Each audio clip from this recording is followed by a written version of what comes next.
Crusades, and much more. Click the link in the description or pinned comment to get the exclusive videos, early access to all public videos, our schedule, wallpapers, access to a special Discord server where we're very active, and much more. Thanks for supporting us, we couldn't be doing it without your help. Before we jump into the history of Palestine, we should first discuss the history of the name itself. The word Palestine is often assumed to come from Syria Palestina, the name that Emperor Hadrian gave to the Roman province of Judea after putting down the Great Jewish Revolt of 66 AD.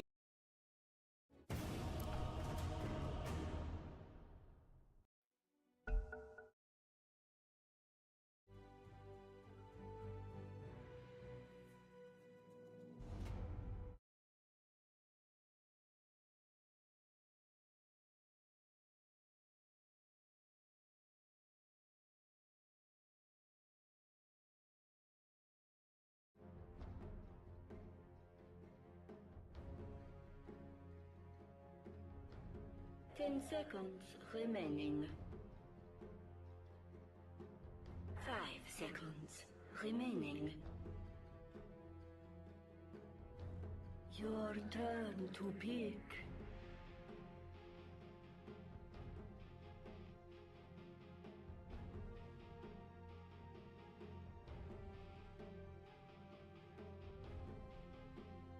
Ten seconds remaining. 5 seconds remaining.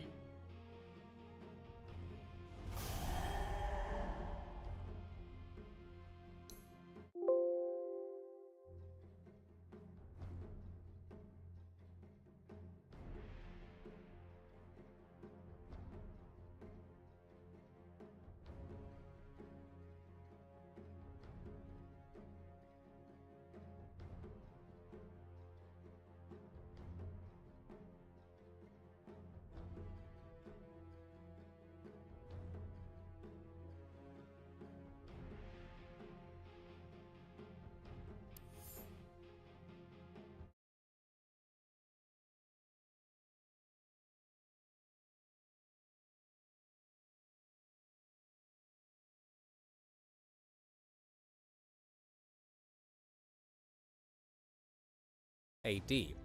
However, the name Palestine, much like the olive tree, has far deeper roots. The word first appears in the writings of the Greek historian Herodotus, who predated the rise of Rome by several centuries. However, the origin of the name Palestine may predate even further the father of history himself. It likely comes from one of the tribes of sea peoples, as far back as the late Bronze Age, called the Peliset, who appear under the name in both ancient Mesopotamian and Egyptian sources. In short, the name Palestine, when used to refer to both a place and a people, is a millennia older than its supposed Roman origin. Of course, the land of Palestine has had many other names throughout history, while the territorial boundaries of what constitutes Palestine have fluctuated over the centuries. Eretz Yisrael, or Land of Israel, is a name that appears in biblical sources, and its boundaries also vary to include parts of Lebanon and Syria, but exclude parts of southern Palestine, which the Bible calls the land of Edom. The Holy Land, meanwhile, is a mostly Christian name that appeared in the Middle Ages and refers primarily to Jerusalem and other sites in the Levant considered holy to Christianity. The name Canaan broadly refers to the southern Levant and is also present in biblical texts. The historical kingdoms of Israel and Judah ruled parts of this territory, but never reigned over all of Canaan, or the Promised Land. Throughout the ages, the boundaries of what people consider to be Israel, Palestine, Canaan, Judea, and the Holy Land have shifted to sometimes include various parts of modern Israel and Palestine, and contracted or expanded beyond them at other times. The Eastern Roman Empire, which survived into the Middle Ages after the fall of its Western counterpart, also had 3 separate provinces called Palestina Prima, Palestina Secunda, and Palestina Salitoris, controlling the local territories from Constantine's reign to the Arab conquest, with a brief Sasanian interregnum in the 610s. Over the centuries, the name Palestine has undergone surges of popularity among the people who lived in the southern Levant, but has always coexisted with myriad other identities, both geographical and cultural.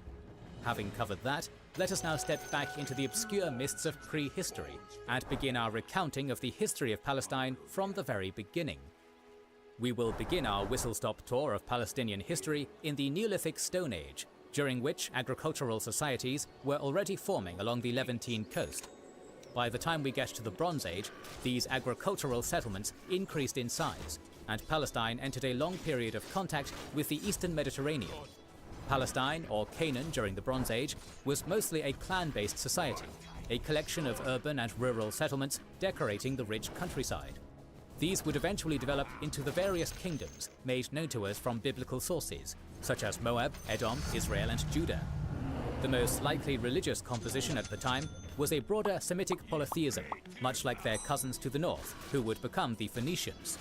In fact, the interplay of this common religious milieu appears in how the storm god Baal, a popular Phoenician deity, influenced later deities like El and Yahweh, whose hybridization led to the god of the Hebrew Bible. Like any land that straddles the crossroads between empires, Canaan was caught in the geopolitics of the giants of the period.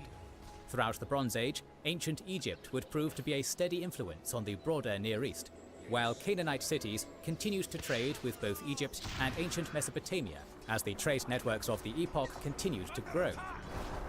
As the late Bronze Age dawned in the 1500s BCE, the sun god of the Egyptians, Ra, wrestled in the sky with the storm god of the Hittites, Tahuna, for control of the land of the gods, Yahweh and El. Canaan was one of the battlegrounds between the mighty Hittite and Egyptian empires during this period, and eventually came under the control of the Egyptians. The Egyptians left a physical mark on the region, appearing to have built various administrative complexes throughout Canaan. Under Egyptian rule, local Canaanite clan structures survived, although the local structure infused itself with Egyptian culture. This form of cultural entanglement was common throughout the late Bronze Age. The Canaanite populations during this time appear to have worshipped a mixture of Egyptian and local deities, such as in the Phos temple in Tel Lachish, where a local proto-cult was mixed with a cult of the Egyptian goddess Hathor. The end of the Bronze Age in the 1200s BCE and the various turbulences that ensued were significant turning points for the region. It is during this period that a name approximating Palestine appears, probably through a tribe of the so-called Sea Peoples called the Peliset. The Peliset may have come from Greece, but this is far from confirmed, and their name first appears in regional Egyptian records. The Sea Peoples are often claimed to have been one of the causes of the end of the Bronze Age through their mass raids. However, the paradigm of mass invasions and migrations has been questioned by scholars, as well as the notion that these were one cohesive ethnic group. And it is also probable that a lot of cultural mixture took place between new arrivals and existing populations. While we have some evidence of social disruption, it is best to see Palestine as undergoing a period of transition into the more decentralized Iron Age. Throughout the Iron Age, the land of Palestine was a diverse tapestry of many cultures. It was also an era of political consolidation, when kingdoms began to appear along the coast and in the hinterlands. In the region of Pentapolis, straddling the coast, a confederation of 5 primarily Philistine cities formed. In the south, the kingdom of Edom reigned over what is today the Negev desert, while in the east, the kingdom of Moab reigned over the east bank of the Jordan. In 1208 BCE, the first mention of Israelites as a people outside of the Hebrew Bible appears in the Meneptah Stele. It is also during this period that biblical accounts begin to definitively correspond to the events of history. In the central hinterlands and the north, the kingdom of Judah and the kingdom of Israel were formed by the consolidation of tribal clans. The biblical king of Israel, David, is likely a real historical figure from the 9th century BCE, as archaeologists have discovered records in the land of the historical kingdom of Israel a few decades after his reign, mentioning him by name. Religious life across the Levantine realms during this time was in a period of transition, as rituals like keeping kosher appeared, but polytheism remained the norm in most kingdoms. Canaanite polytheism was similar to the religion of the Phoenicians, for they were related peoples, whose languages both belonged to the Semitic tree. However, Phoenician and Canaanite religion had regional differences. What we can tell is that as the kingdoms consolidated, a single god would emerge from their polytheistic pantheons as the chief and patron god of their kingdom. It is here that the first temple of Judaism appeared in Jerusalem, a religious complex devoted to Yahweh, the patron god of Israel. First Temple Judaism was very different from later Judaism. The Jewish people during this period were monolatric, meaning they believed in other gods, but put a specific and singular devotion in their worship of Yahweh. the various kingdoms of the region traded and warred with each other as often as the rest of their neighbors throughout the expanses of the Mediterranean did. In fact, the two kingdoms of Israel and Judah were most likely one kingdom that split into two sometime in the 10th century CE due to internecine strife. However, recent scholarly debates consider the opposite to have been the case, with the two kingdoms merging at some point during the reigns of Kings Josiah and Hezekiah, though we are unsure of when exactly this occurred. As the early Iron Age transitioned into the late Iron Age, the kingdoms of Palestine fought one another as around them empires began to form. During this era, biblical sources become more useful as a historical primary source, with the Kingdom of Judah taking center stage on its pages. A Paleo-Hebrew writing system, based on the Phoenician alphabet, also begins to appear during this period. Pentapolis, Moab and Edom also continues to exist and interact with both the kingdoms of Israel and Judah. It is here that biblical stories, like those of Josiah, the king who probably initiated the shift towards monotheism in Judaism, and Hezekiah, the king who withstood a siege by the Assyrian king Sennacherib, come into the fore. However, we must bear in mind that some of these biblical books were written centuries after both Josiah and Hezekiah's reigns. With that said, the historical legacy of these legendary Jewish kings are sometimes evident in the archaeological record, such as in the cisterns underneath Jerusalem, which were built during Hezekiah's reign. Eventually, the heyday of the Hebrew kingdoms came to an end when the armies of Marduk began to march from Babylonia. Sweeping into the Levant, the Babylonian Empire descended down from Syria and destroyed the Kingdom of Israel in around 720 BCE.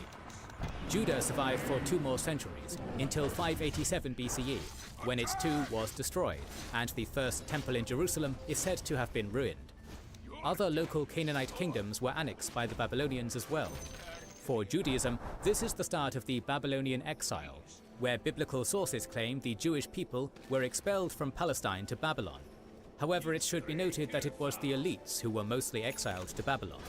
This would prove a seminal turning point in the history of Judaism, turning it from a regional sect with a backbone in local Canaanite religious ideals to one influenced by Canaanite, Babylonian, and eventually even Iranian sources.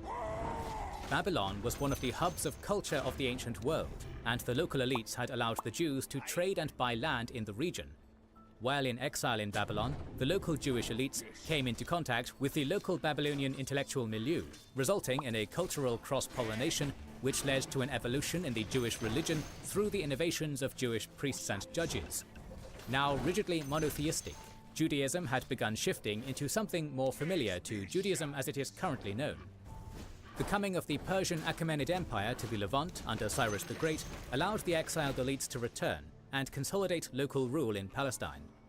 Called a Messiah in the Hebrew Bible, Cyrus allowed for the return of the elites in 538 BCE and is celebrated for this in the Jewish tradition. It is during this era that the name Palestine first appears in Herodotus's histories to describe at least the coast of the region. The Second Temple of Jerusalem was built during this period and served as the center of a now fully monotheistic faith, with elaborate rituals such as Yom Kippur, where the divine name of Yahweh was to be uttered in the Holy of Holies within the temple. While not celebrated in the same way, the festival survives in Judaism to this day, a testament to the antiquity of the Jewish tradition. The theology of Judaism also had a major shift during the period of Persian rule, as Zoroastrianism's moral and dualistic cosmology gave birth to notions of angels and demons within the Jewish religion. In Palestine itself, Persian satraps cooperated with local Jewish and Canaanite elites to rule the region.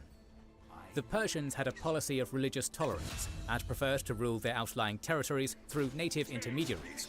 By this time, the Philistine Confederacy of Pentapolis was no more, likely ruined after the Babylonian Empire's conquest and since incorporated into the Persian Empire's satrapal state apparatus.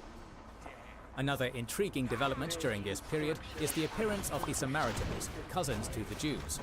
This sect claims descent from the Kingdom of Israel, like the Jews, and has its own version of sacred texts and laws. They also conduct rituals, like sacrifices on Mount Gerizim. Trade played a big role during this period, as various cities and peoples competed for trading privileges, such as the Phoenicians to the north and the Kedarites in the south. In the 4th century BCE, the armies of Alexander the Great came marching into Palestine, after devastating Tyre on their way to Egypt. In Jewish legends, the Macedonian world conqueror is said to have prostrated before the high priest of the Second Temple upon his arrival in Jerusalem, but this may be propaganda. After Alexander's death and the fragmentation of his empire, the Wars of the Diadochi began. During this time, the kingdom of Nabatea, run by northern Arabian peoples, took control of the southern Levant around the Negev desert, while the north was taken over initially by the Ptolemies and then by the Seleucids, two Hellenistic kingdoms ruled by Greek-speaking elites and based in Egypt and Syria respectively. Judaism and Hellenism made quick frenemies of each other. Just like Babylonian and Persian religion before it, Hellenistic philosophy influenced Judaism, as did Greek theatre on plays of biblical tales. The cultural influence that the Hellenistic Seleucids began to exert over Judea soon began to cause a cultural schism between more Hellenized Jews and more conservative Jews. This, alongside other issues with Greeks, like the Seleucid king Antiochus IV trying to get money from the Second Temple, caused the Maccabean revolt in 161 BCE. This revolt, which was also a civil war between Hellenized and traditional Jews, ended in 141 BCE with the establishment of the Hasmonean dynasty, an independent Jewish state.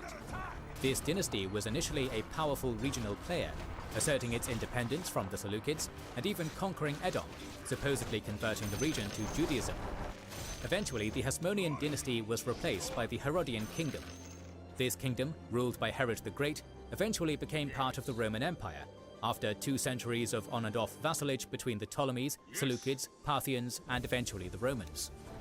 The melting pot of the Roman period was to prove seminal for Judea and the world. New Jewish factions had appeared in the previous period, like the Pharisees, Sadducees, Zealots, and Essenes.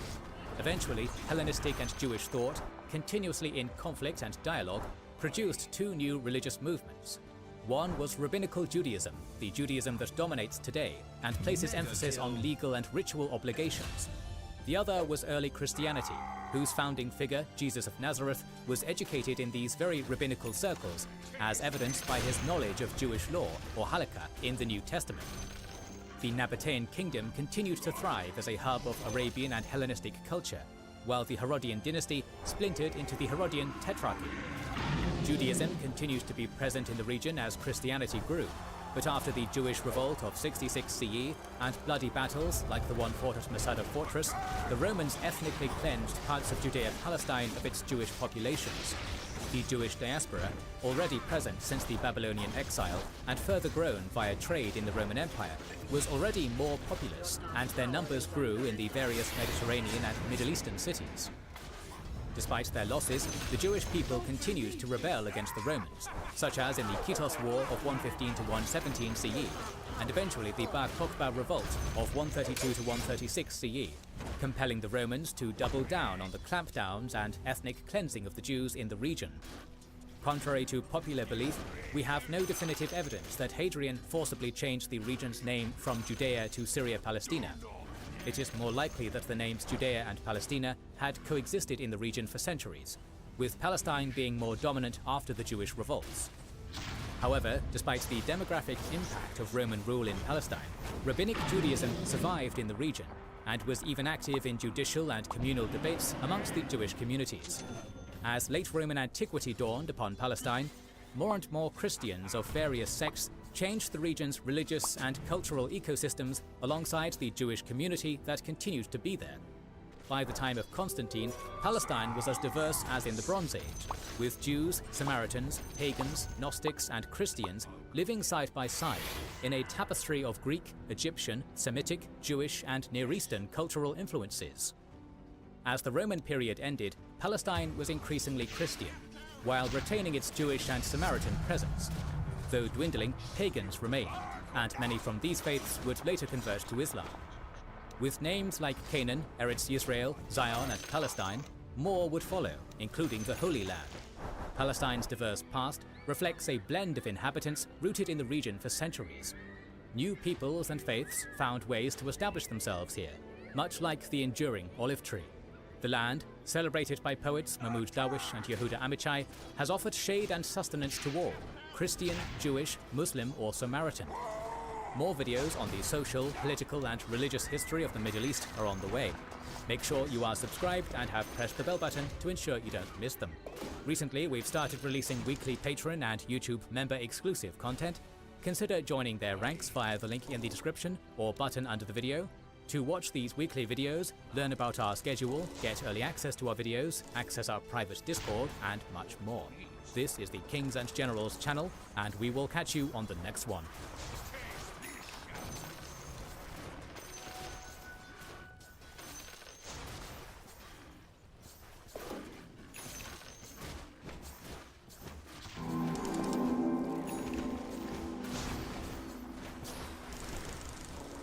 To Darius and Pyracetes were born two sons, the older Artaxerxes and the younger Cyrus. So begins the adventure book called the Anabasis of Cyrus, or the Expedition of Cyrus, by Xenophon the Athenian. In this intrepid tale, a heterogeneous group of Greek mercenaries travelled far to the east to help Cyrus take the Persian throne from Artaxerxes, but instead found themselves isolated and far from home, forced to make a daring retreat through hostile territory in the heart of Iran. We will explore the story of ancient Hellas's blockbuster thriller, from the incursion into Persia, to the Battle of Canaxa, to the retreat into Armenia, and the epic fight in the service of the Thracian king. Welcome to our video on the Anabasis, the story of Xenophon and the 10,000, and the perils they faced on their long journey home. Speaking of journeys, get ready to march into cuteness with our brand new Kings and Generals plushie. This adorable hoplite is inspired by our iconic logo and is now available for you to snuggle and defend you in your hardest battles. To celebrate, we're hosting a giveaway. Enter for a chance to win one of 3 plushies by following the instructions at our link in the description. Winners will be announced on August 27th when the plushie goes live at kingsandgenerals.youtube.com for a limited 2-week run. That is where and when you'll get a chance to buy one and support our channel. Don't miss out on this epic opportunity to add some ancient charm to your collection. Good luck, and thank you for being part of our community. Before we delve into the contents of the Anabasis of Cyrus, we must first understand its author, as well as the king after whom the book is named. Xenophon was an Athenian statesman and mercenary from the Demos of Achaea. He was a student of Socrates amidst the turmoil of the Peloponnesian War, and would later become a sympathizer of the Spartan political system. Most notably, he was one of the Greek mercenaries who ended up stranded in the heart of Persia, making his thrilling tale of daring do, in essence, an autobiography. Xenophon was clearly a deeply religious man, made apparent in his writing, which devotes page space to examining the virtues and vices of the characters in the Anabasis. The text's reason for being written is unclear. Some consider it to be a form of response to political enemies in Athens, who saw him as a Medizer, ergo culturally compromised Persia lover, or an analysis of his ideas and reflection of his actions during the campaign of the 10,000 to Persia and back. Others point out how Xenophon uses events to discuss ethical themes based on events in the campaign, such as piety or breaking oaths. Xenophon was initially unsure of whether to go to Persia to fight, and was possibly seen through hostile eyes by other Athenians due to his political beliefs, which were more oligarchic than Athens could tolerate after the 30 tyrants. He thus asked his teacher Socrates for help, who sent him to the Pythia. The oracle replied cryptically as ever, and eventually, ignoring a cautious Socrates' advice, Xenophon set forth for the land where Yazates and Ahuras are said to reside. Cyrus, the younger son of the Persian Shahanshah, was keen to take over the throne of Persia from his older brother Artaxerxes. Xenophon speaks highly of the young prince's prestigious education, as well as his proficiency in the bow and arrow. As satrap in Asia Minor, Cyrus had no backing by the noble families of the court, and so had little help in making his case for the throne. Despite this, Cyrus had his own pool of support to draw upon. His involvement in Greek affairs during the Peloponnesian War had left him with Hellenic connections, whose hired soldiers he used to fight various local tribes, along with his local nemesis, the satrap Tissaphernes. The mercenaries Cyrus used to fight his battles for him came from all over Hellas, a heterogeneous group which became known as the Myriad, or the 10,000. This group, which included many elite troops of various styles, Xenophon amongst them, was to help him take the throne from Artaxerxes. In 401 BCE, the Miri set off from Sardis to deliver salvation unto their Persian benefactor.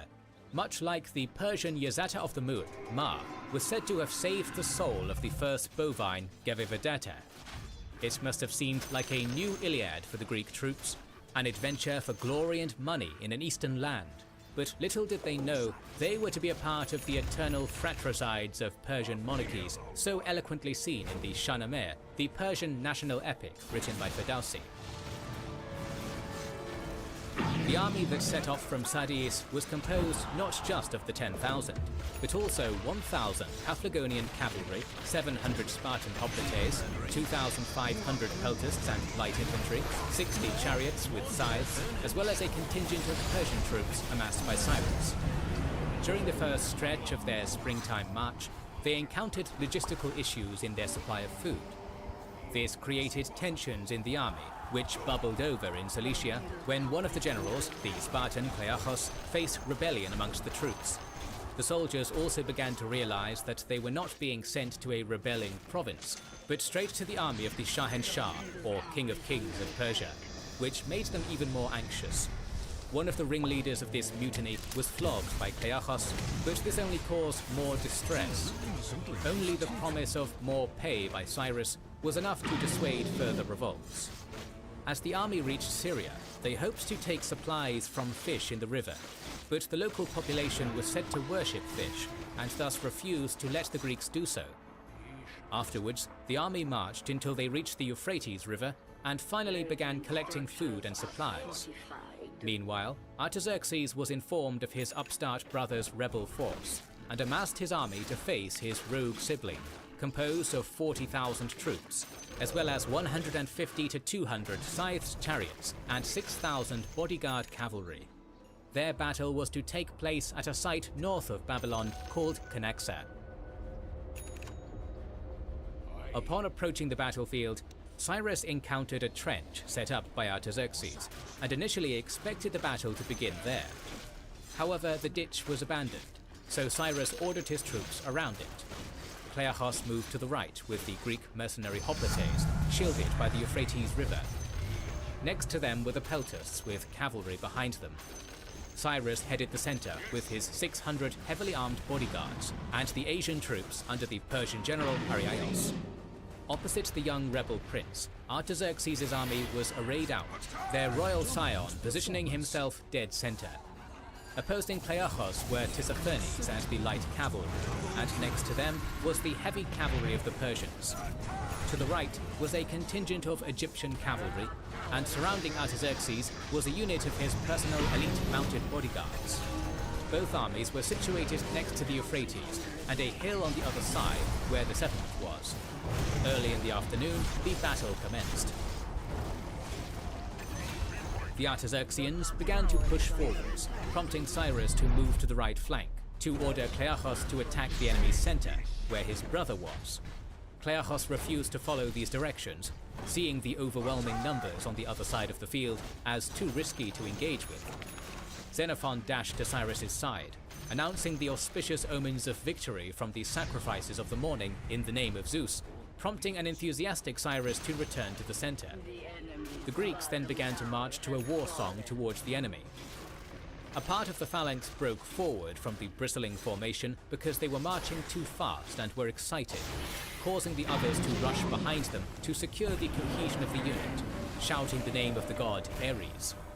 This, alongside the bashing of their hoplite shields, struck fear into the hearts of some of the Persians, who began to flee, the Greeks chasing them swiftly and mercilessly. The Persians sent their chariots forwards, but the Greeks responded by merely sidestepping to let them pass. Cyrus continued to occupy the center as he moved forward, but the left flank was left inactive for uncertain reasons, possibly due to lack of discipline. As such, Artaxerxes sent said left flank forward to surround the Greeks. Cyrus understood the strategy and ran against him to prevent total encirclement. Cyrus engaged with Artaxerxes' royal bodyguard and caused them to flee. The rebel prince even hurled a javelin at his brother, which struck Artaxerxes in the chest, and then he pushed forward and managed to kill the leader of the royal guard, Artaxerxes. Enraged, Artaxerxes took up his javelin and threw it towards his treasonous brother. The javelin missed, but hit a dear friend of Cyrus, Saltophanes. Cyrus's guards began to chase after Artaxerxes' guards, leaving the rebel prince on his own. The remaining guard engaged to save the Shahanshah, much like Yazates and Ahuras, or the lesser heavenly and infernal creatures in Zoroastrianism, are said to fight for Ahura Mazda and Angra Mainyu, or the good and evil deities of Zoroastrianism, respectively. It is in this brawl that Cyrus himself was mortally wounded. A Scythian healer and friend of Cyrus, called Artipates, jumped off his horse to save him, but it was too late. According to Xenophon, this was possibly a ritual suicide. Xenophon unveiled his admiration and mourning for his benefactor, singing the praises of Cyrus as a noble and heroic king in these final moments. The Artaxerxean Persians then managed to take the rebel camp by sending their right flank around the back and encircling the camp. Plundering began immediately, and Cyrus's concubines began fleeing for their lives. The Greeks continued to march on their foe, unaware of the fact that their patron was dead. They chased the Persians further up the hill to the river's left. They took the hill easily, after which Clearchus sent down a messenger to check on the situation. The Greeks thought Cyrus was still alive, but soon discovered that the Prince of Persia, their patron and paymaster, was now slain. Upon hearing of the death of Cyrus, the rebels began to disperse in chaos and anguish, fearing the vengeance of the great king. The generals of the Greeks were scared for their lives and decided to ensure their return home. We must imagine the Hellenic army, deep in enemy territory, desperate at having been led into a doomed battle against the King of Kings by trickery, and then now being stranded in the ancient world's greatest superpower. The Greek generals resolved that their first measure would be to try to talk to Artaxerxes and hopefully gain clemency and a safe passage home. Your bottom tower is under. The Persians sent an envoy who they said could arrange a truce. Knowing it would be difficult for the Greeks to do anything else, they agreed to a truce. The Persians initially seemed optimistic about a peaceable outcome and mentioned to the Greeks that they would be let go. Tissaphernes also seemed keen to show kindness to the Greeks initially, providing them with food for them to have their breakfast. While toasted bread with olives and halloumi was being prepared, the Persians asked for further negotiations. The generals obliged, and Clearchus went to meet with Tissaphernes. The two generals began their discussion, with Clearchus explaining that they didn't know they were being hired for such a treasonous act. And if ever seized with rage we wished to kill on the way, what other deed did we wish?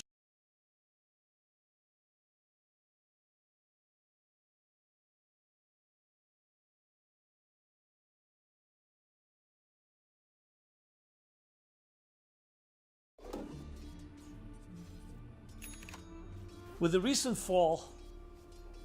downfall, overthrow of the Assad government regime in Syria, we're talking about over 50 years of control.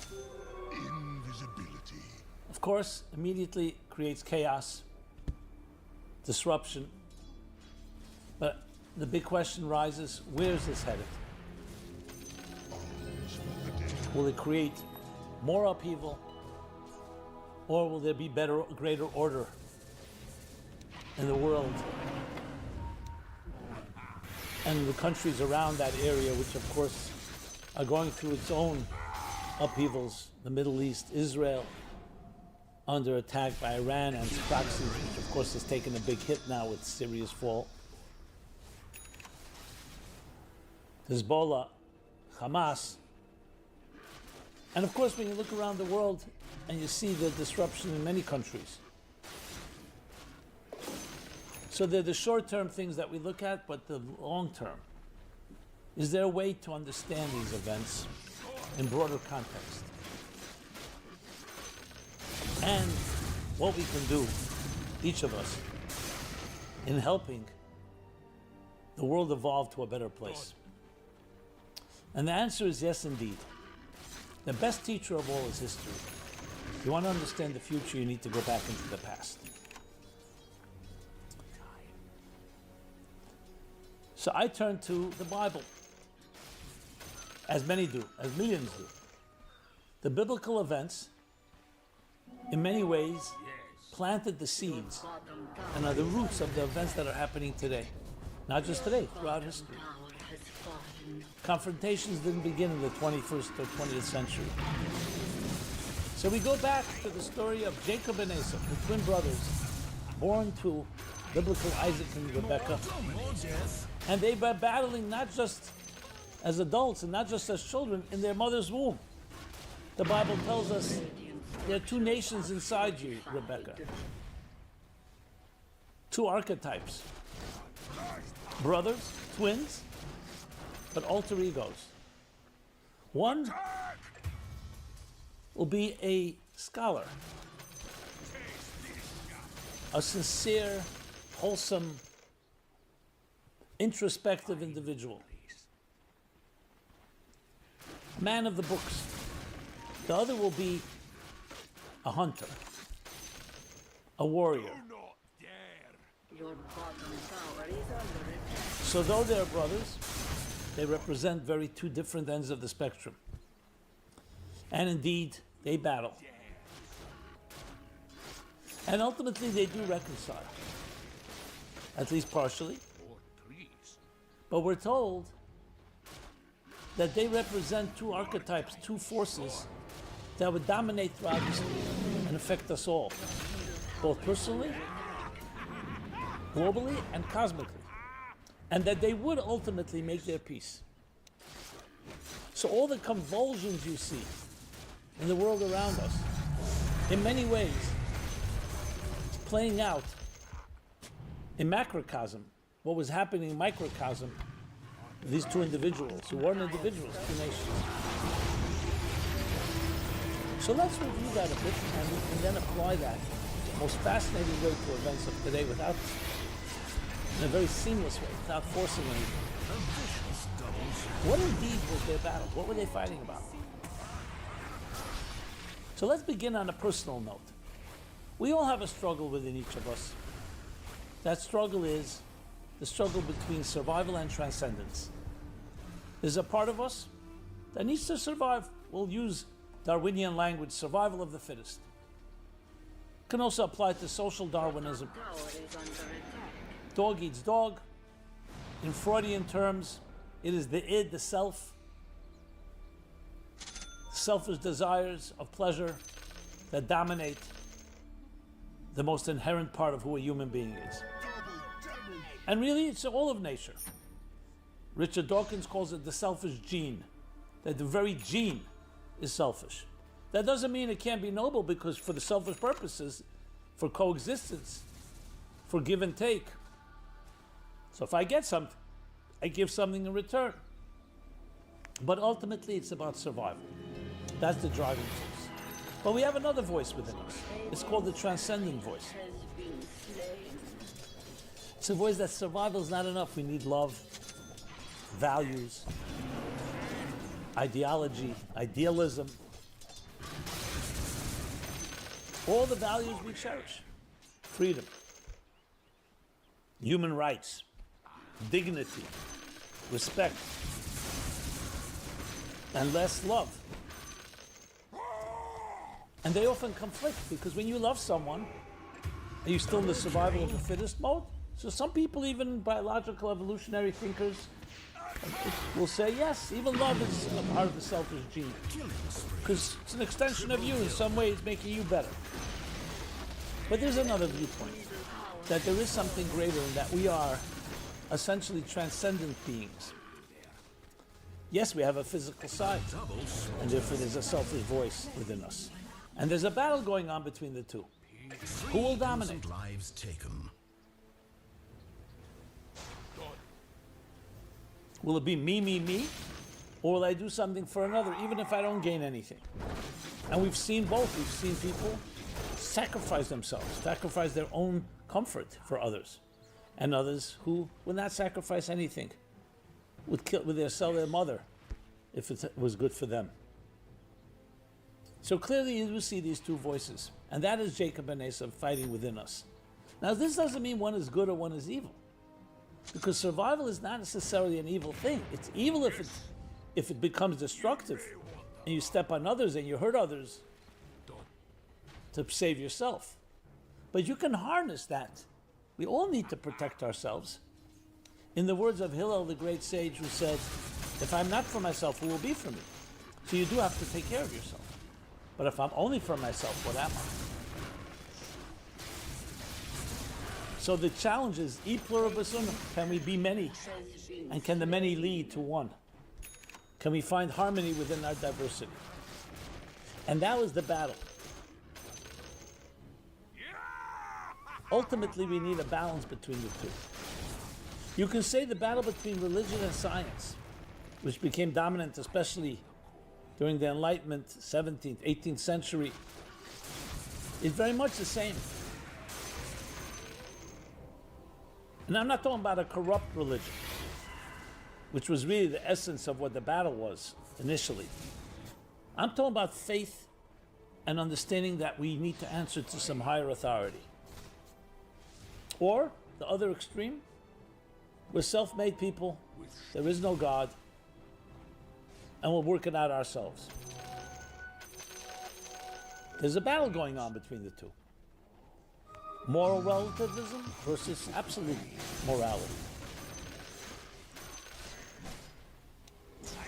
So the battle rages on so many different levels. So taking it from the individual to the global, nations of the world, the wars that have been fought. So yes, very often a war is about dominance, money, control, power. But there's always some ideology behind it. Even the distorted and obscene vision of Nazi ideology was that the Aryan race is the pure race, and that has to dominate, and everyone else have to be slaves or eliminated. We all understand how antithetical that is. Just to contrast that with the words of the Declaration of Independence: all people, all people are created equal. All men, meaning all people, are created equal, and by virtue of the Creator have inalienable rights, and no one person is better than another. There you have right there two conflicting theories. So if you go through history, the idea of dominance, of superiority, which has so much control, maybe the driving force of so many wars, deluding or convincing yourself that our race is superior and has to dominate. That may mean masking simple greed and selfishness to control, power, ego, arrogance. Is only checked when you have the humility to answer to something greater than yourself. Abraham struggled with this. The grandfather of Jacob and Esau struggled with this. He grew up in a pagan world, a materialistic world that was dominated by this philosophy. In many ways, this philosophy dominates a lot of the world today. You see that when it comes to money and to power. Just go into any courthouse and see the amount of litigation going on.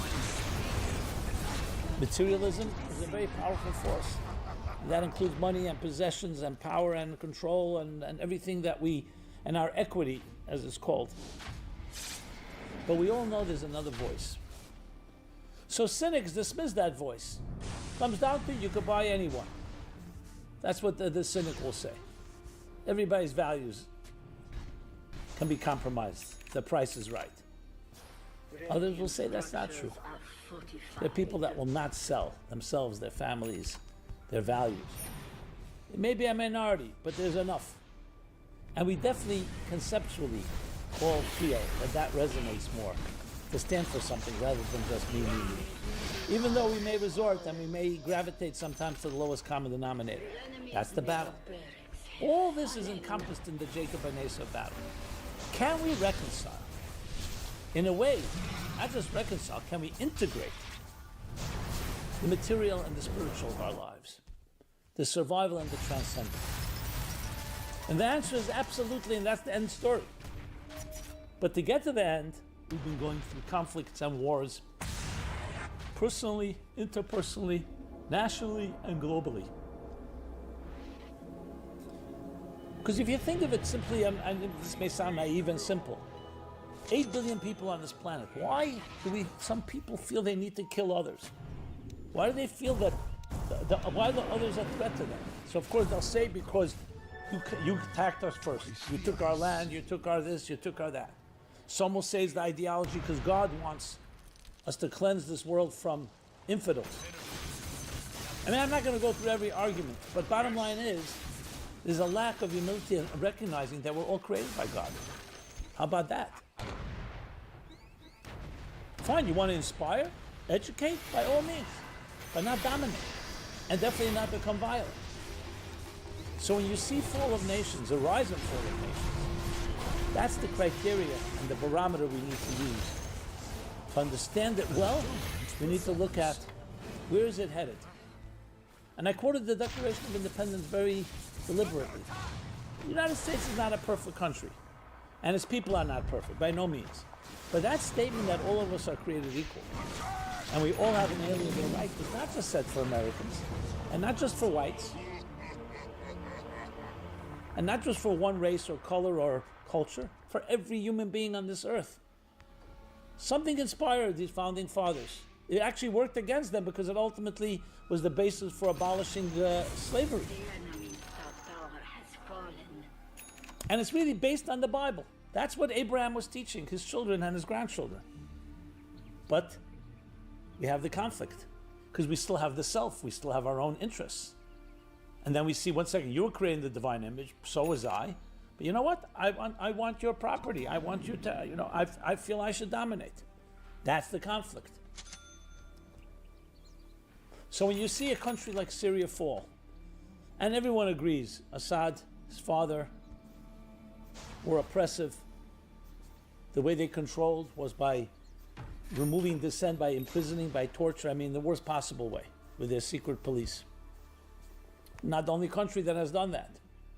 So when you see a fall, of course, chaos ensues. But we'd like to hope for that this is for the better. And perhaps a government can rise that will be more recognizing of the dignity of every individual. This is not a contradiction to Islam or Christianity or whatever faith you're from. On the contrary, that's what faith dictates. Every human being created in the divine image. When I hear about the Abraham Accords, we hear about the Abraham Accords, countries who were at war considered Islam and Judaism or Israel and its neighbors as being impossible to reconcile. No, that's a taste of the future. So the battle between Jacob and Esau is a battle for the future. What does the future hold? More of the same? Or can we see a progress? And I would say we absolutely see progress. Because as much as there are still wars going on, and tensions, and hatred, and violence, we don't need proof. We see what's been happening the last year, and before that. But generally speaking, the trajectory is one of progress. Christianity once terrorized the world. And it was tamed with the United States and then other Christian countries. The same can happen with radical Islam. And same will happen. But we can't just be bystanders. We need to be part of the process. We need to demand that. And when we see an overthrow of a government, of a country, we have to push in every way possible.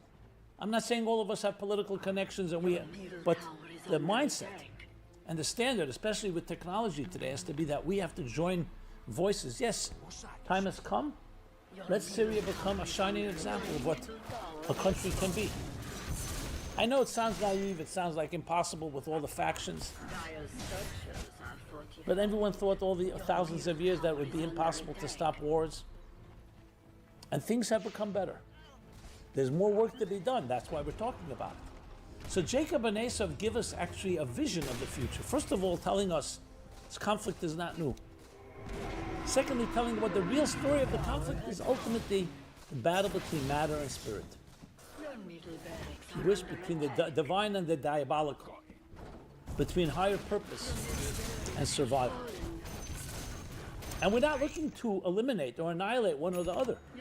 The body and soul have to come together. The physical world has to become the fuel for spiritual energy.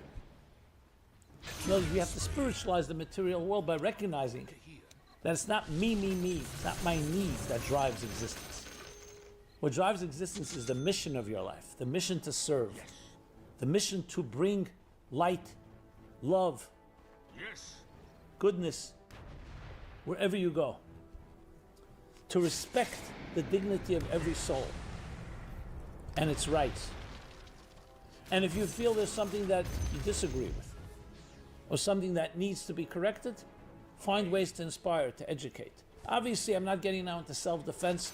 If you're under attack, you need to protect yourself. But the biggest goal of all is that light will ultimately dispel darkness. We'll be coming to the holiday of Hanukkah shortly, which, interesting, is a battle between the same two type of forces, the Maccabees and the Greco-Syrians.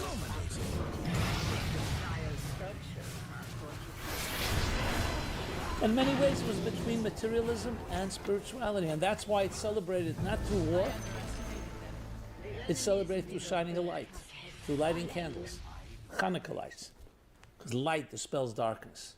Because we're not talking here just to defend ourselves against an enemy, we're talking about bringing light into a dark world. So Jacob and Esau begins a battle for the future.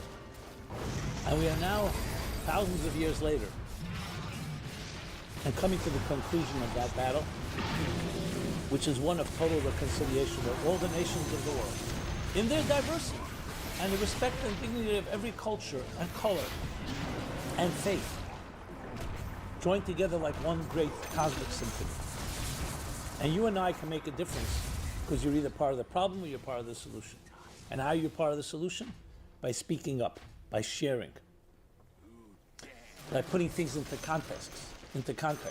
We talk about Syria, let's not just talk about the immediate politics or the immediate battles. Those that have to address that, let them address that. We have to think of it in terms of the archetypes. Where is this headed? When the evil regime falls, let's make sure that good replaces it the best possible way. If we keep on drilling home that message to ourselves and to others, that does make a difference. And it begins with your own internal battle between the Jacob and Esau within you to find ways to spiritualize the material. You're aggressive, you're a warrior, a hunter. Yes, hunt and sublimate the material world into, as I said, spiritual energy. That's the goal. And then they both can come together. You eat a meal. So you could eat like a glutton, just indulge, or you could eat the meal in a refined way and say to yourself, the energy that I'm getting from this meal, I will use to help another person. Technology. You can use technology in violent ways, in aggressive ways, in selfish ways, in nonsense ways. Or no, let's use technology to share a beautiful, kind word with someone. Share a loving message, an inspirational insight. So we always have the battle between the dark and the light. And darkness is not just meant to be vanquished, it's meant to be turned into light, transforming the darkness into light. Those were just some suggestions. I'm sure you apply yourself, you'll come up with many ideas. For yourself, for your children, for your family, for your friends, for colleagues. May this be the way each of us engages in this battle, but not with weapons, but with spiritual tools, to indeed refine this world and turn it into a divine, beautiful garden,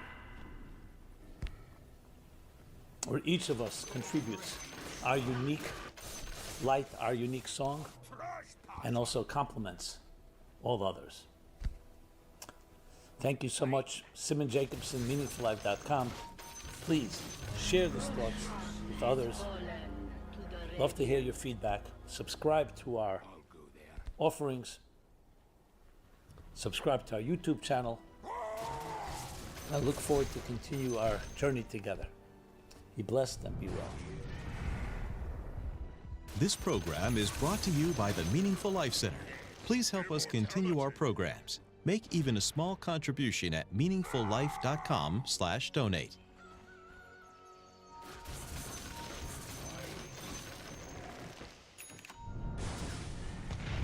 Yes.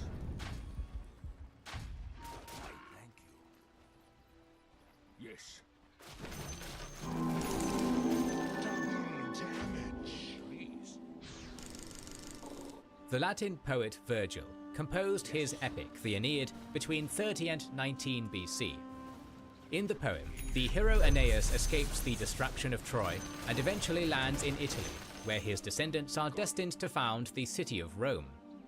Along the way, he falls in love with Dido, the queen of Carthage, but eventually abandons her to fulfill his destiny. A heartbroken Dido stabs herself upon a funeral pyre, invoking a curse for the centuries to come. Then as for you, O Tyrians, plague this stock and the whole race to come with hatred, and send this service to my ashes. Let there be no love or treaties between our peoples. This is how Virgil retrospectively imagined the origins of the rivalry between Rome and Carthage, an enmity which unleashed the 3 Punic Wars. In this series, we will cover the major events of the First Punic War, the young Roman Republic's first true military trial outside the peninsula.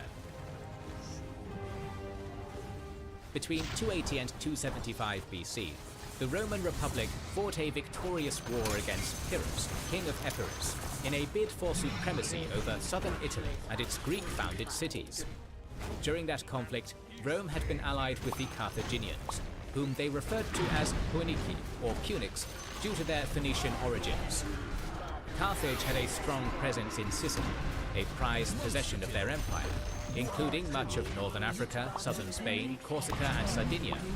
And a decade later, Sicily would be the main battlefield upon which these erstwhile allies would do battle. The enemy's middle tower has fallen.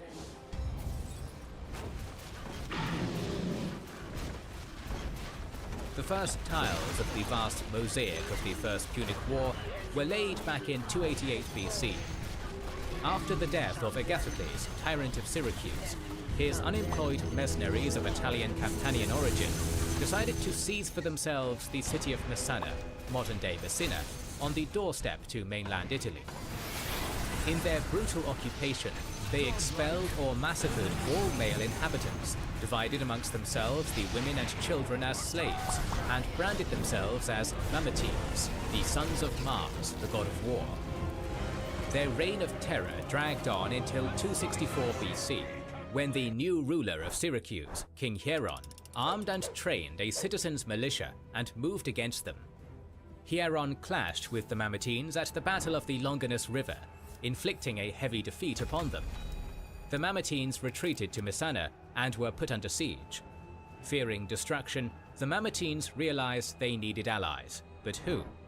One party among them advocated for an alliance with the Carthaginians, whilst another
There was one other person with a claim to the throne, Henry Tudor's mother, Margaret.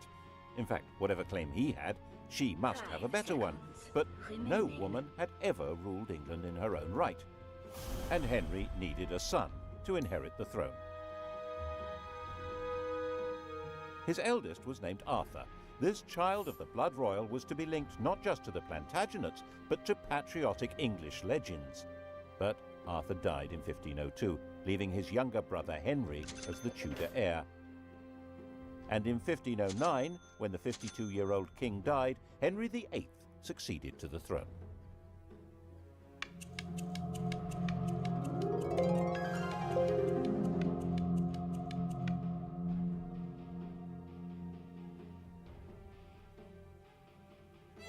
He was the perfect king, a king out of the storybooks.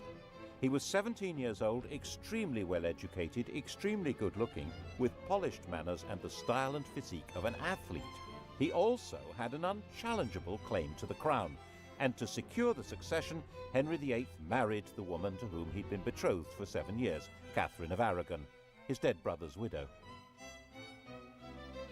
The Spanish worried that this was against church rules, and so the Pope granted a dispensation. In fact, this was all rubbish. While the Bible specifically forbids a man from sleeping with his brother's wife, it actually insists that he must marry his brother's widow. Anyhow, 2 years later, They were wrong. The prisoner, still alive, was put on public display, and the rebels were crushed.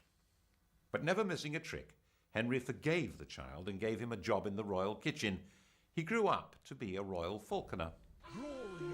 another impostor appeared in 1492, this time claiming to be the younger of the princes in the Tower, Richard, Duke of York. His real name was Perkin Warbeck, and he stayed on the continent collecting support from anyone who fell out with Henry.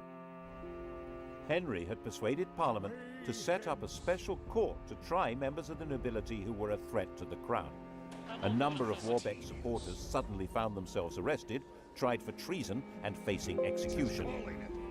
This court was to become the notorious Court of the Star Chamber.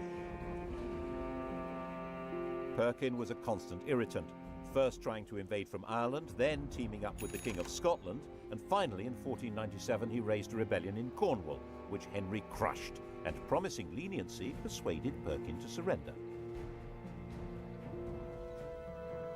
Perkin was imprisoned in the Tower, which of course already housed Clarence's son, the Earl of Warwick. And of course it wasn't long before evidence appeared that the pair of them were plotting a joint escape, and that was the end of both of them. There was one other person with a claim to the throne, Henry Tudor's mother, Margaret. In fact, whatever claim he had, she must have a better one. But no woman had ever ruled England in her own right. And Henry needed a son to inherit the throne.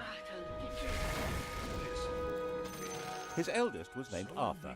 This child of the blood royal was to be linked not just to the Plantagenets, but to patriotic English legends. But Arthur died in 1502, leaving his younger brother Henry as the Tudor heir. And in 1509, when the 52-year-old king died, Henry VIII succeeded to the throne.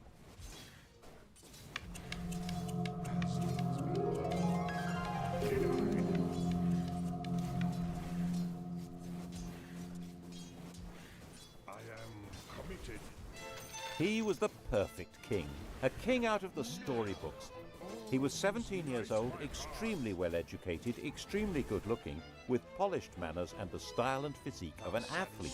He also had an unchallengeable claim to the crown, and to secure the succession, Henry VIII married the woman to whom he'd been betrothed for 7 years, Catherine of Aragon, his dead brother's widow. The Spanish worried that this was against church rules, and so the Pope granted a dispensation. In fact, this was all rubbish. While the Bible specifically forbids a man from sleeping with his brother's wife, it actually insists that he must marry his brother's widow. Concentration. Anyhow, 2 years later, Catherine gave birth to a son. But the infant soon died. So did the next. In fact, the marriage only produced one child that lived, a girl called Mary. Henry was effectively all-powerful. There were no great barons anymore in England, and his father had left a well-stocked treasury. Parliament consisted to a large extent of men who depended one way or another on royal favour, and the countryside was controlled by justices of the peace who served the government. You can see the change in the very nature of power from the home of Henry's Chancellor. 50 years earlier, Edward IV's Chancellor had been a Neville, the son of the Earl of Salisbury. In those days, an Englishman's home had been his castle. Middleton Castle, actually. It was his father's home, and that great lord had also been Chancellor. Independently powerful men, based in a mighty fortified palace. But under the Tudors, the great power of the Nevilles had been broken. Middleton Castle was in the hands of the king. When Henry VIII's Chancellor Wolsey built himself a home, it certainly wasn't a castle. It was this magnificent palace, Hampton Court. Glass windows instead of arrow slits and chimneys instead of crenellations. No one needed a fortified house under the protection of a great king. And it was all at Henry's pleasure. If Wolsey didn't deliver what the king wanted, he was entirely dispensable. And that, of course, is what happened. I'm well aware of it. The royal marriage was haunted by the ghost of their dead sons. By the end of the 1520s, Catherine was in her late 40s, had stopped getting pregnant, and there was still no male heir, just a daughter, and England had never been ruled by a woman. Henry, determined to have a male heir, must get rid of his wife. Then he would be free to take a younger bride and make a baby boy. The bride in question, Anne Boleyn, was already well installed in Henry's life. Henry, who'd already enjoyed her sister as his mistress, had wooed Anne with enthusiasm. He married her in 1533. Her coronation didn't seem to impress Londoners. Their entwined initials on the banners produced shouts of, "Ha ha!" She was visibly pregnant and gave birth to a child. Drat! Another girl.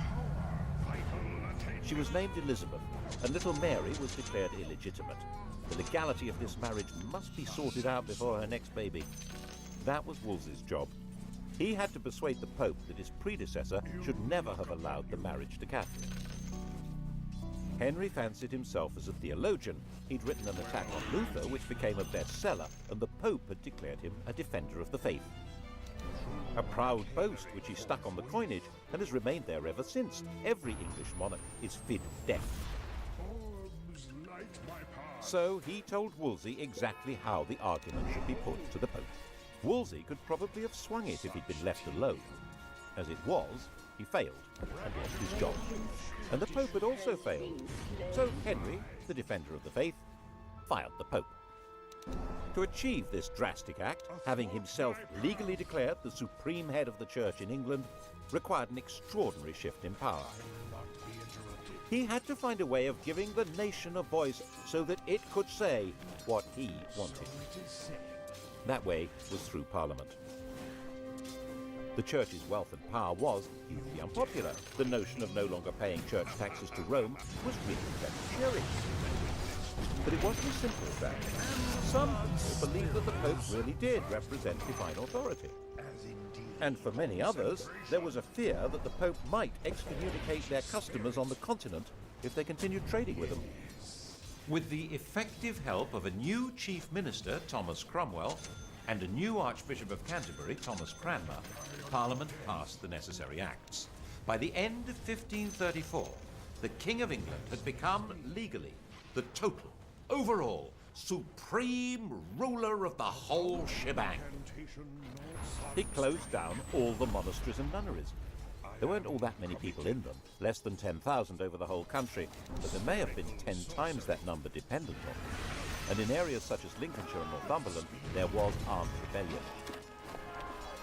One of the rebel leaders was John Neville from that great old family of barons, but the Nevilles were no threat to the modern crown. The rebellions were crushed. And monastic lands were sold off cheap to bolster the treasury, make Henry more popular, and allow successful businessmen to turn themselves into grateful country gentry who would loyally support the crown. The old struggle for power between the papacy and the monarchy had now been decisively settled. Becket, the 12th century archbishop whose defence of church power had led to his martyrdom, had been the most popular saint in England.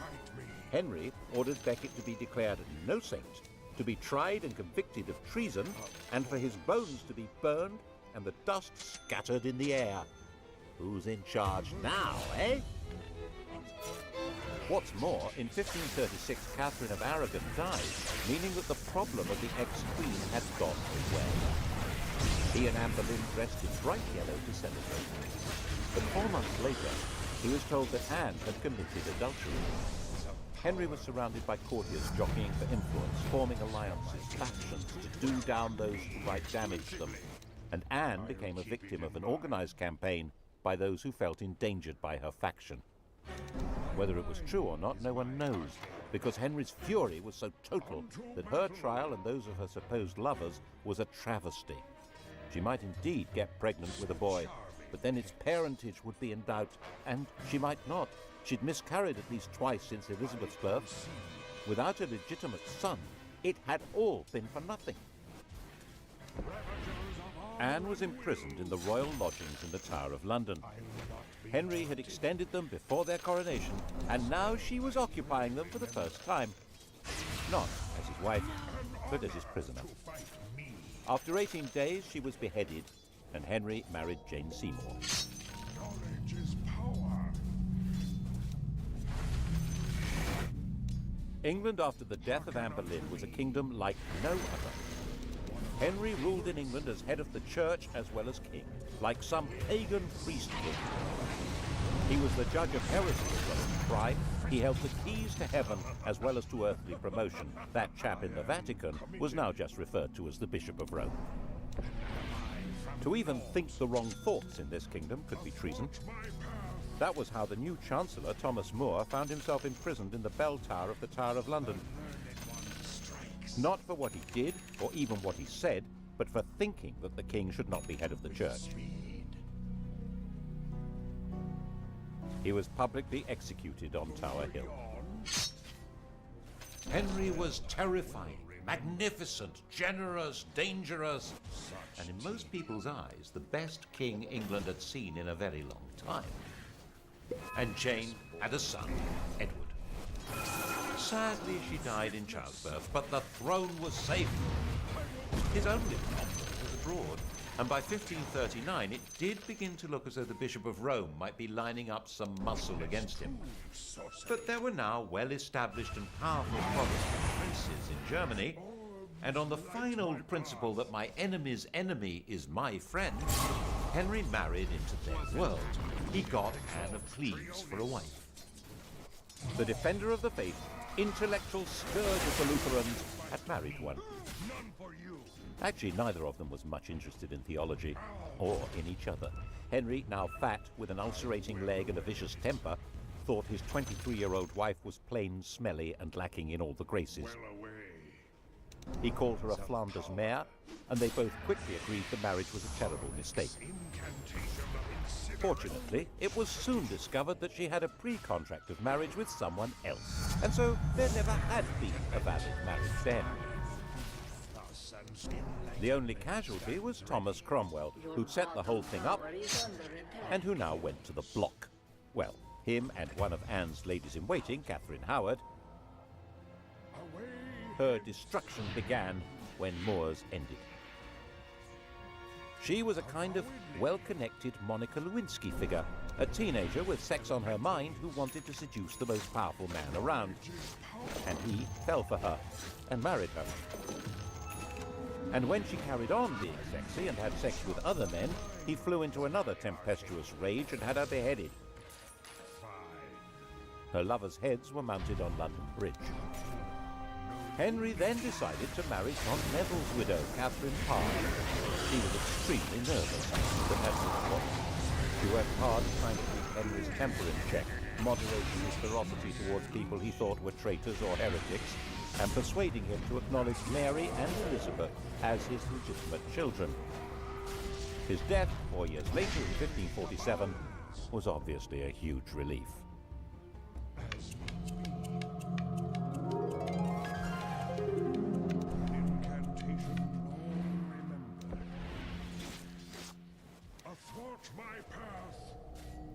Henry had succeeded in leaving a son, but only just. Jane's son, Edward VI, 9 years old, was a sickly child. He was educated as a Renaissance prince, a humanist and as a Protestant, far more so than his father. He was only a child and government was in the hands of a council, but in a world of royal tyranny, this child wielded terrifying power.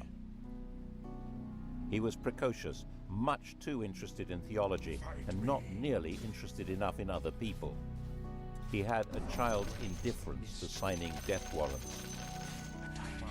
He died in 1553 when he was 15, having declared his successor to be Lady Jane Grey. Who?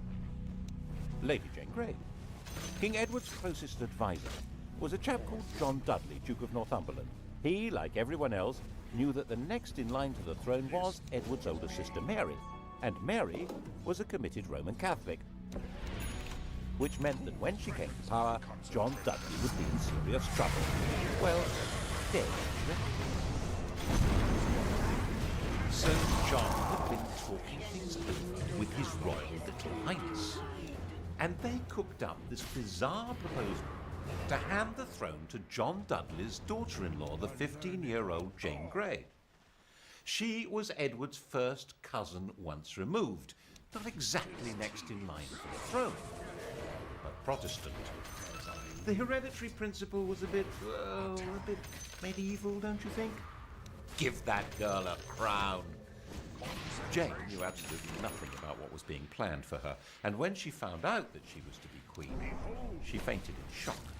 England had been swindled, and knew it.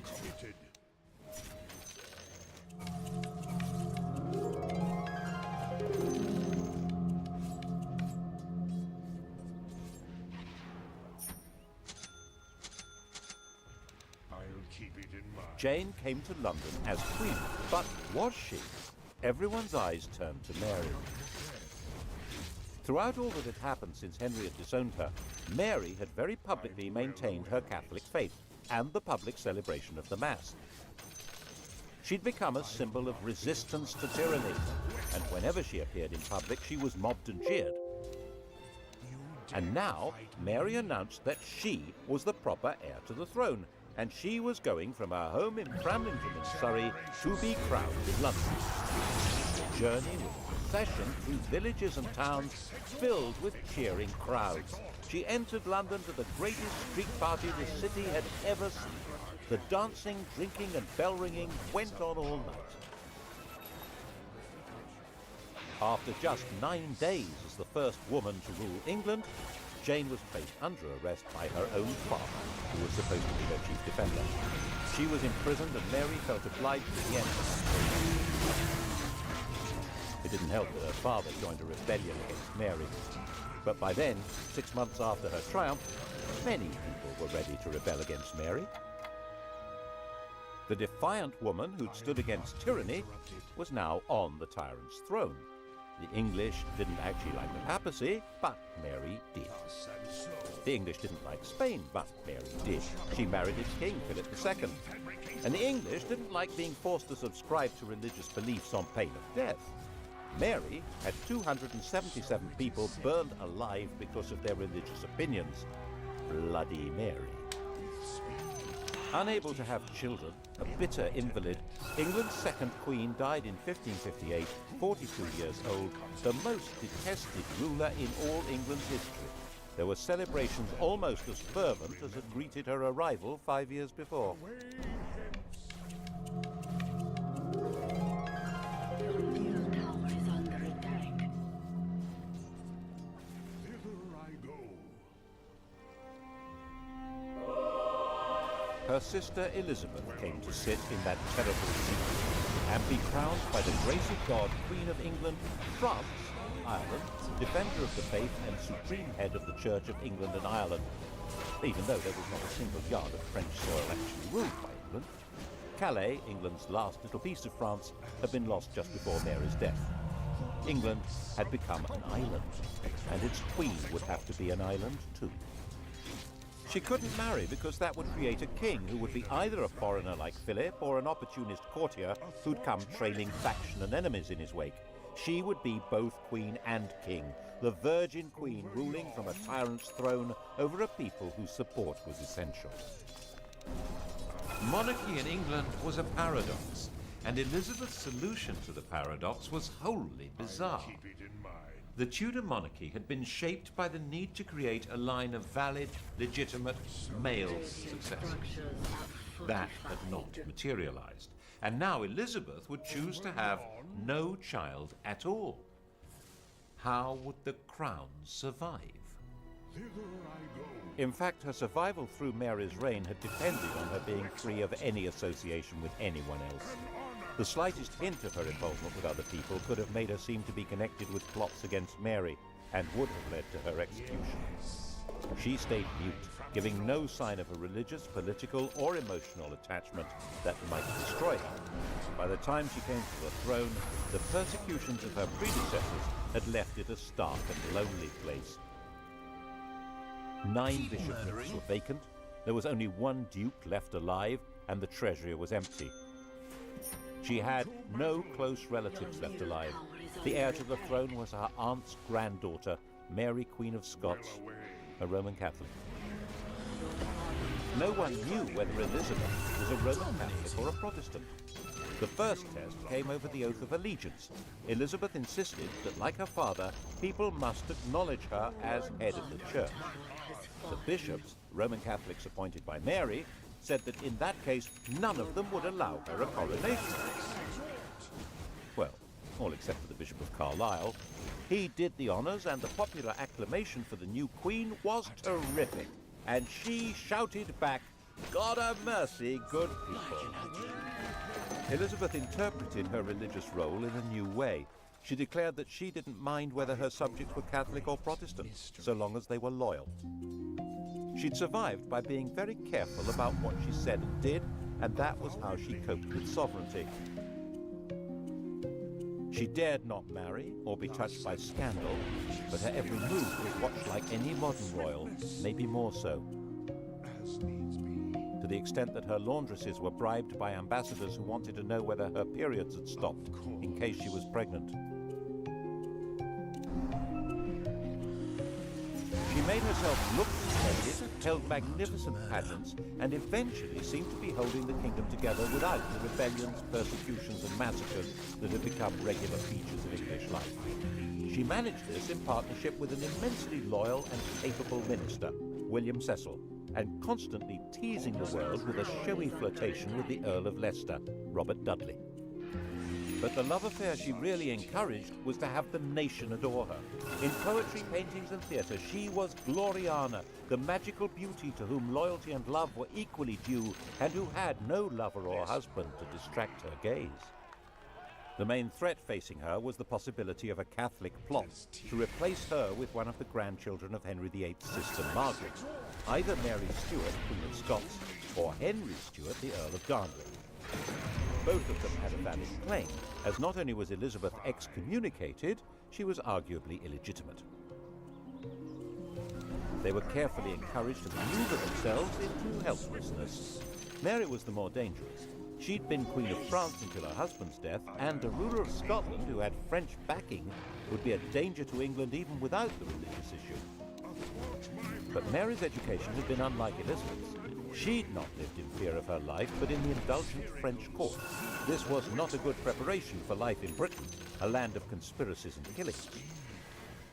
Darnley was a weak man in a weak position, a good-looking, unstable lout. I proceed. What happened next looks like a cunning plan. Elizabeth pretty much obliged the 19-year-old Darnley to visit the 22-year-old widow Mary, having ordered him not to marry her.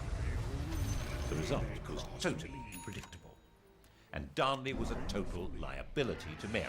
Dim-witted and resentful of his lack of power, he was also furiously jealous. And when he thought her advisor Rizzio was having an affair with Mary, he joined a plot that had Rizzio murdered in front of him. He now viewed Darnley, the patsy in all this, with hatred and contempt, and was herself complicit in the plot that murdered him with an explosion. She ended up fleeing her own kingdom and throwing herself on Elizabeth's mercy. Ultimately, a bad place to be. Elizabeth was half the time sure that Mary should be executed to deprive Captain Scotland of a candidate for the throne, and half the time sure that she could do no such thing. Ruling queens were rarer than hen's teeth. For one to kill another really wasn't good. She signed the death warrant, but in a state of deep distress. Mary and Darnley had a son, James, and he was now the virtually incontrovertible heir to Elizabeth's throne. She wrote to him confirming that and apologizing for what she'd done to his mother. The very idea that it was legitimate to kill a crowned sovereign was extremely dangerous. Elizabeth was deeply concerned with the rights and powers, the prerogatives of the sovereign. She was very wary of Parliament, which in her view treated every request for taxes as a blackmail opportunity to give itself powers of government. So she tried very hard not to ask for taxes, and her government was parsimonious, mean as possible, and then some. She was determined to protect royal authority. She refused to allow Parliament to refer to England as a state. She said it sounded too much like something to do with the States General, the parliamentary body that ruled the Dutch Republic. That republic, born out of rebellion against the King of Spain, was in Elizabeth's eyes an unfortunate novelty. It was her ally in her struggle to keep England out of Spain's clutches, but she was nervous that its political ideas might be catching. England was a kingdom. It happened to be ruled by a queen, but as she famously said, one who had the heart and stomach of a king. Of course, Elizabeth's greatest moment was when she managed to see off the Spanish Armada, when Philip II, by far the most powerful ruler in the world, assembled a vast fleet to collect an invasion army from the Low Countries and bring England back into the Roman Catholic Church. The English fleet, genuinely patriotic, genuinely daring, skillfully harried the Armada to prevent it finding a safe anchorage where it could make contact with the landing force.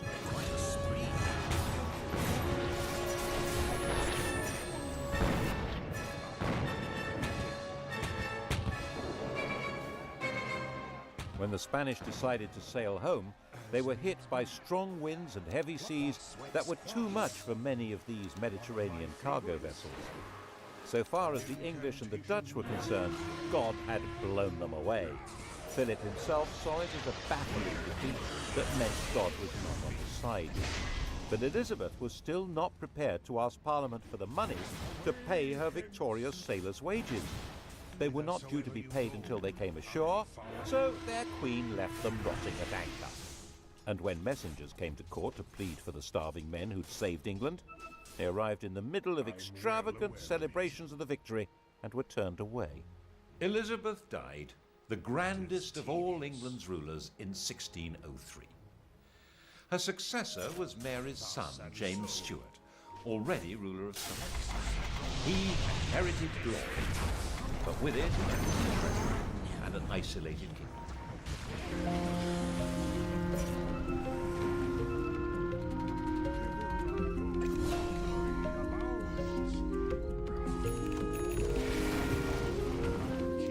The story of the kings and queens of England is more surprising than you might think. It's a fine drama, 1,000 years of tales of lust and betrayal, of heroism and cruelty, of mysteries, murders, tragedies, and triumphs. And the story of the Stuarts is, when you think about it, the most surprising of all. It's the story of a country deciding that it should abolish the monarchy and become a republic, and then, without any outside force or pressure, overthrowing the republic and making itself a monarchy again. That never happened anywhere else. Why did it happen here? James became King of Scotland when his mother Mary fled to England in 1567. He was 1 year old when he was crowned James VI. He grew up learning how to steer a path between religious fanatics and the violent Scottish nobility, and at the same time acquired a serious scholarly education. He was very proud of that. He pleaded for his mother's life, but accepted the fact of her execution by the English Queen Elizabeth. Business was business, and he had no memory of Mary. He'd been taught that she was a Scarlet Woman, and she had, after all, murdered his father and taken a lover. He was the recognized heir to the English crown, and he wasn't going to put that in danger. And so, in 1603, when Elizabeth the Virgin Queen eventually died, the oldest monarch England had ever had, he came from Edinburgh to London for his coronation.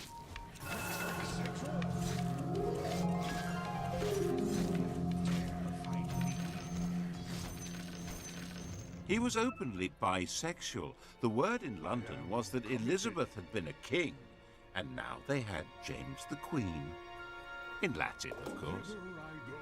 By the accident of heredity, England and Scotland were now united in a single kingdom, Britain. Everyone had high hopes of James, especially the Roman Catholics, who thought that his distaste for bossy Scottish Presbyterians would encourage him to lift Elizabeth's restraints on their worship. They were wrong about that. So, a group of well-connected Roman Catholic terrorists planned to blow up the entire political structure at the opening of Parliament in 1605. They brought over an explosives expert from the Low Countries. He organised placing 2.5 tons of gunpowder in a cellar under the Palace of Westminster. It's a sign of how secure England became that for the last 200 years, November the 5th, the anniversary of Guy Fawkes' capture, has been simply an excuse for a fun night of pretty explosions. Today, shadow of 9/11, 5/11 has chilling resonance. Al-Qaeda terrorism has tainted many people's idea of Muslims, which perhaps makes it easier to understand how Fawkes' terrorism affected people's idea of Roman Catholics. Actually, James himself was more sympathetic to high church than to low, because the followers of Protestant sects did not want priests and bishops to do religion on their behalf. In the Protestant view, the godly man has his own Bible, the devil's agent is a priest with a Catholic prayer book. James felt that people who didn't have respect for hierarchy in church would be equally disrespectful of authority in general. No bishop, no king was his fear. And the authority of the king was very dear to him. He spelled out his ideology in masks, theatrical balls, in his new banqueting house in Whitehall. His intellectual take on the job was that he was God's deputy and that he ruled by divine right as the absolute sovereign power in England. Having been raised in Scotland, he was rather baffled by the idea of common law, the notion that law was in the hearts and minds of the people, expressed through the precedents of the courts and their juries of ordinary folk. But this was the essence of the English system. It had been essential for the Normans to operate that way, as foreign rulers in a land they didn't know, and it had become embedded in the fabric of English life. Henry VIII and Elizabeth had the position of tyrants, but their tyranny required popular consent. They had to be popular in order to rule. James wasn't good at being popular. He was head of a court, a place of factions and favourites, and was grand in a very private way.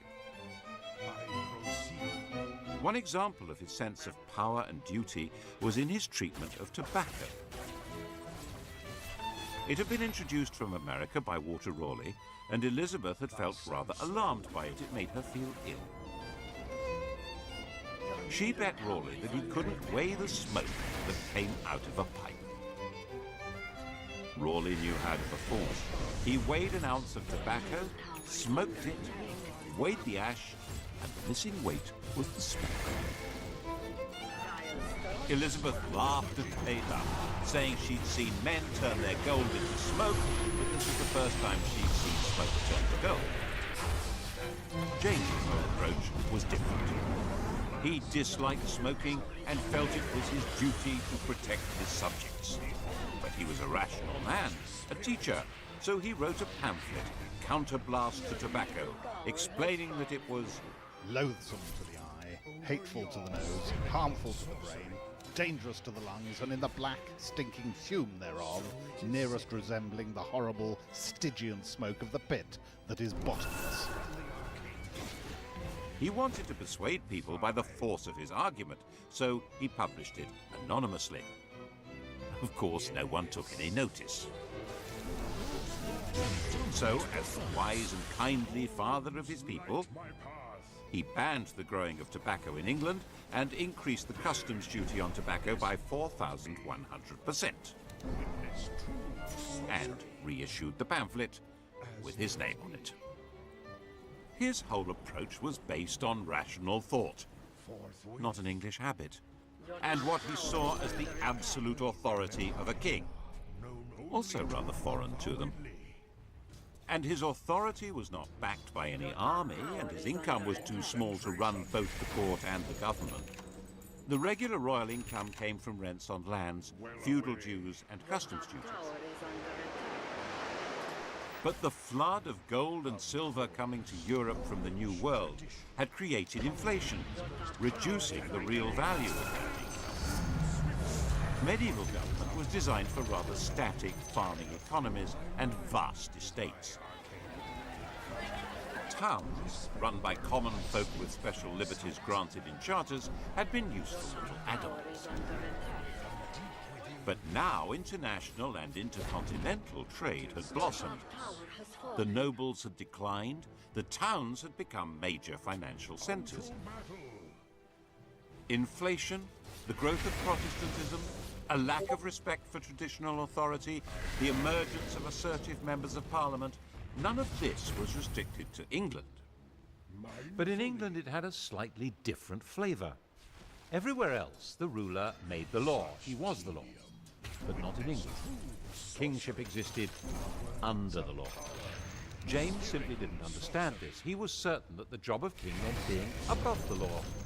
And being James, he not only understood this was the problem, but said so as a matter of principle. And when the Lord Chief Justice disagreed, the Lord Chief Justice got the slap. James was, people said, the wisest fool in Christendom. He needed to raise taxes, but taxation was always regarded as a special event. Taxes might be levied if there was an emergency need for cash, but the law said that this could not be done without the agreement of Parliament, which gave the Commons the chance to present demands to him. They expected what was called redress of grievances before granting the supply. And these were exactly the kind of people who tended to be Puritans, low church, with no real sense of proper deference to people better born than themselves. So he avoided that as much as possible. His way of life didn't help either. His diversions were hunting, an obsession, and pretty young men, another obsession. Right at the start of his reign, he took up with a pretty young Scot who'd been his page. Robert Carr was given the estate of the executed Walter Raleigh and quickly became a Viscount and a Privy Councillor. When Carr decided to wed the married 17-year-old Countess of Essex, who hated her husband, James helped to sort out the divorce. The Countess's family, the Howards, detested Carr but realised this was the best way to get into favour at court. Carr's close friend, Sir Thomas Overbury, tried to warn him off that filthy, base woman, which annoyed the Countess. So the sweet young couple poisoned Sir Thomas, which opened the door eventually to the Howard's enemies, who exposed the murder plot to James, while providing him with another very beautiful young man, George Villiers, to take Carr's place. Carr and his wife were sentenced to death, and Villiers, whose legs were wonderful, became the Duke of Buckingham, and the murderous couple were pardoned. By the time King James died, aged 58 in 1625, the King of the Puritans was set on course for a direct collision, and his son Charles wasn't going to change direction. The new king was 25 years old, gauche with a nervous stammer, but deeply conscious of his place as God's anointed ruler of Britain, the new father figure, and he played the part of absolute ruler as well as he possibly could. I proceed.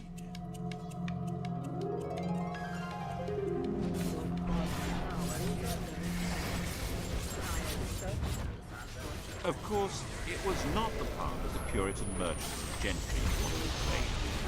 They refused to grant taxes without being allowed to rule in government, so Charles tried to manage on the sources of revenue that didn't need parliamentary approval. The most celebrated example was when he levied ship money. An ancient law was unearthed obliging seaports to provide ships in times of war. True, there was no war, but there were pirates, weren't there? In 1634, Charles made his demand and told the ports they could pay cash instead, ship money. This engraving was published to make people proud of paying. And then the next year, he extended the demand to inland communities. Otherwise, it would be unfair. It was obvious that if he got away with this, he'd have reinvented taxation under another name and would never need Parliament at all. The entire nation had steam coming out of its ears. One wealthy Buckinghamshire man, John Hampden MP, refused to pay and was hauled into the Court of Exchequer. Hundreds of people tried to jam into the court to watch. Of the 12 judges, 7 found for the king and 5 for Hampden. Since the king had thought he controlled the judiciary, this was a moral victory for Hampden. Things were made worse by Charles's actions as head of the church. He regarded Puritanism as fundamentally seditious, which made many people think he was really a closet Roman Catholic. He wasn't, but he was determined to impose a uniform system of worship which was decidedly high church. And that simply added to the anger of a growing Puritan class. And in Scotland, it was met by direct rebellion. Without the money to hire reliable troops, and with popular hostility in London making life positively dangerous, Charles had to accept restrictions on his power which were to him intolerable. In 1641, he agreed Acts of Parliament which took many powers from him, including the right to dissolve Parliament and the right to raise customs duties without its consent. In January 1642, in a state of confused desperation, he tried to arrest 5 members of the Commons by actually turning up there with armed guards. He failed, and faced with violent anger in the streets, he fled from London. In November, the now inevitable civil war began. People were called upon to choose between their king's determination to break the pretensions of Parliament and Parliament's determination to limit the power of the king. Most people actually didn't think they wanted to get involved, but the war grew with a murderous logic of its own and gradually became more bitter and more inescapable. It's now reckoned that possibly 250,000 people died in battle, of starvation, of disease, as a result of the fighting, out of a population of about 5 million. That's a far higher death rate than in the First World War. When the war ended in 1646 with the defeat of Charles's forces, an attempt was made to negotiate a settlement, but Charles was a dishonest negotiator, simply using this opportunity to try and organize the conquest of England from Ireland and Scotland. And then, something quite new happened. In the brief and decisive second, the parliamentary army developed a revolutionary will of its own. When Charles was recaptured in 1647, Parliament tried to disband its forces, but General Fairfax's men proclaimed that they were not a mere mercenary army and flatly refused to go home. Their job wasn't finished. The revolution had to be completed. They said it had to be established that the House of Commons was the supreme authority of England, and the king was, but at the most, the chief public officer of this kingdom, and accountable to this house. That was in September 1648. The Commons said don't be so silly. You are exceedingly deceived, for God gives the king his authority. The army wasn't happy with that, so it crushed Parliament. It occupied London used St. Paul's as the cavalry stables, and looted the treasury. 45 MPs were arrested, 146 were barred. The rump that remained were in effect the members chosen by the army, who would do what it wanted, which was to put Charles on trial for treason for levying war against the Parliament and Kingdom of England. The Rump Parliament, as people called it, resolved that they could make laws without the consent of the King or of the House of Lords, and then passed a law setting up a court to try the King. Charles said that he didn't recognise the court, so someone needed to explain to him what authority it possessed. On the 27th of January 1649, this court condemned him to death.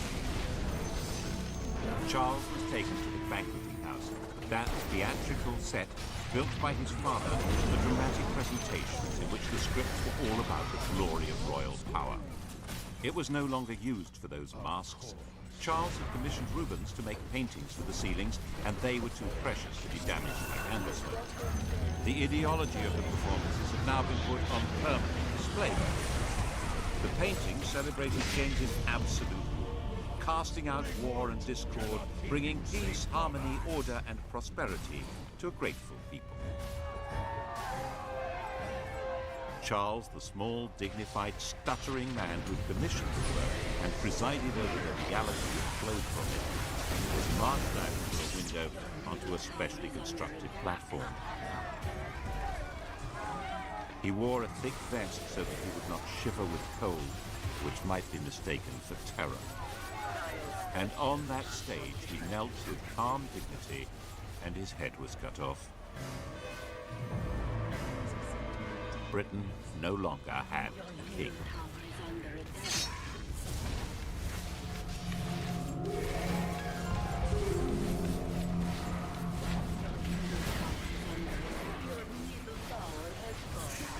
A week after the execution, Charles II was proclaimed king in Scotland. But Charles I's 18-year-old son wasn't there. He was in the Netherlands. He'd fled to France with a group of supporters 4 years earlier, and his one brief attempt to provide military help to his father in the Second Civil War had been a failure.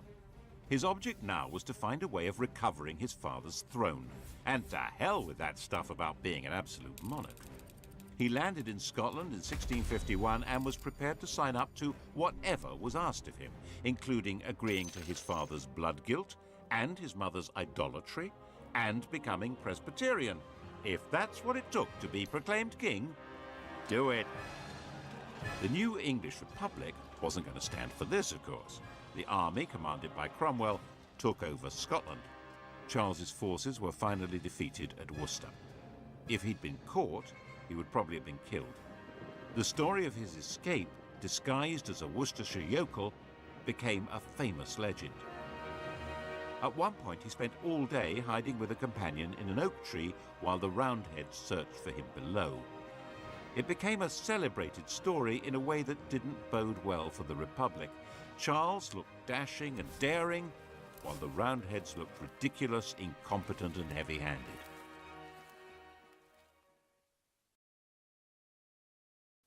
After the execution of Charles I, England was a republic. Look at what happened to the design of the Great Seal, the official mark on statutes and proclamations.